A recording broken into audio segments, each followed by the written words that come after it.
بسم اللہ الرحمن الرحیم۔ السلام علیکم۔ ایک شخص گھر آیا تو اس کی بیوی نے کہا، ہمارے غسل خانے کے پاس جو درخت ہے اسے کٹوا دو۔ میری غیرت گوارا نہیں کرتی کہ جب غسل کر رہی ہوں تو پرندوں کی نظر مجھ پر پڑے۔ وہ بیوی کی اس بات سے بہت متاثر ہوا اور درخت کٹوا دیا۔ وقت گزرتا رہا۔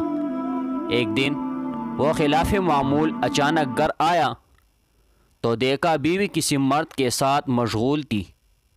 اسے بہت دکھ ہوا۔ وہ اپنا گھر بار چھوڑ کر بغداد چلا گیا اور وہاں اپنا کاروبار شروع کر لیا۔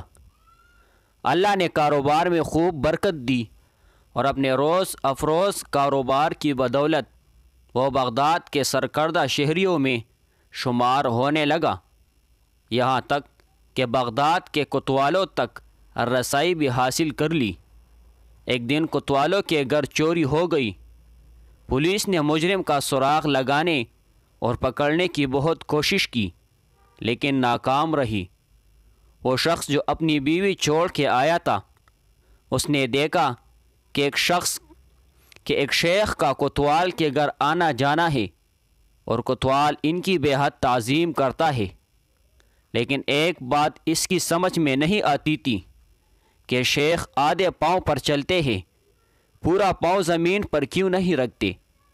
اس نے کسی سے وجہ پوچھی تو اسے بتایا گیا، یہ پورا پاؤں زمین پر اس لیے نہیں رکھتے کہ کہیں کیڑے مکوڑے نہ کچلے جائے۔